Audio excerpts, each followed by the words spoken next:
ଜାନୁଆରୀ 2026 ମସିହା ଭଗବାନଙ୍କ ପାଇଁ ଆଜିର ଅନୁଷ୍ଠାଟି ହେଉଛି ସାହାଯ୍ୟ ଏପରି ଗୋଟେ ଶବ୍ଦ ଯାହାକି ଶାରୀରିକ ଅକ୍ଷମତା ଥିବା ଲୋକ ଯେମିତି ଯାହାକୁ ଶୁଭେ ନାହିଁ ବଧିର ହୁଅନ୍ତୁ କି ଯେ ଦେଖିପାରନ୍ତି ନାହିଁ ଦୃଷ୍ଟିର ହୁଅନ୍ତୁ ସେ ମଧ୍ୟ କ'ଣ ବୁଝିପାରନ୍ତି।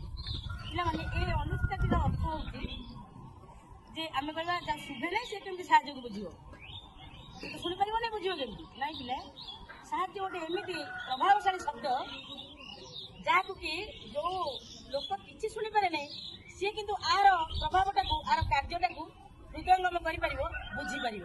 ଯିଏ ଦେଖିପାରେ ନାହିଁ ସୁନ୍ଦର କ'ଣ ବା ସୁନ୍ଦରତା ଶବ୍ଦକୁ ଯିଏ ଜାଣି ନାହିଁ, ବୁଝି ନାହିଁ, ଦେଖି ନାହିଁ, ସିଏ ମଧ୍ୟ ସାହାଯ୍ୟ ଶବ୍ଦକୁ ବୁଝିପାରିବ। କାହିଁକି ନା ସିଏ ସିନା ଦେଖିପାରେ ନାହିଁ କିନ୍ତୁ ଆପଣ ଆସନ୍ତୁ, ଜଣେ ଦୃଷ୍ଟିହୀନ ଲୋକକୁ ଆମେ ଯଦି ସାହାଯ୍ୟ କରିବା କ୍ଷେତ୍ରରେ ଆପଣ ଆସନ୍ତୁ ହାତ ଧରି ଦେଇଗଲେ ତାହେଲେ ସିଏ ଆମକୁ ଦେଖିପାରିଲେ ନାହିଁ ସତ, କିନ୍ତୁ ସାହାଯ୍ୟ ଶବ୍ଦଟାକୁ ବୁଝିପାରିଲେ ନା ବୁଝିପାରିଲେନି?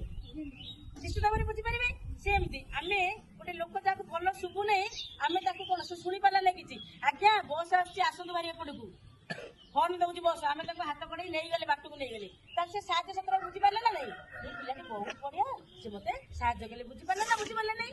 ତେଣୁ ଆମେ ସମସ୍ତେ କ'ଣ କରିବା, ସାହାଯ୍ୟ ମନୋବୃତ୍ତି ରଖିବା, ସମସ୍ତଙ୍କୁ ସାହାଯ୍ୟ କରିବା, କାରଣ ସାହାଯ୍ୟ ଗୋଟେ ବହୁତ ପ୍ରଭାବଶାଳୀ ଶବ୍ଦ ଯାହାର ଅର୍ଥ ସୁଦୂର ବ୍ୟାପୀ ଏବଂ ତାକୁ ସମସ୍ତେ ବୁଝିପାରନ୍ତି। ଜଣେ ସାଧାରଣ ବ୍ୟକ୍ତି ଯେମିତି ବୁଝେ, ଜଣେ ଶାରୀରିକ ଅକ୍ଷମତା ସମ୍ପନ୍ନ ବ୍ୟକ୍ତି ମଧ୍ୟ ଯେମିତି ବୁଝିପାରେ। ତାହେଲେ ଆମେ ସମସ୍ତେ ସାହାଯ୍ୟକାରୀ ହେବା ଉଚିତ ନା ଉଚିତ ନୁହେଁ? ହେବା ଉଚିତ। ବହୁତ ବହୁତ ଧନ୍ୟବାଦ।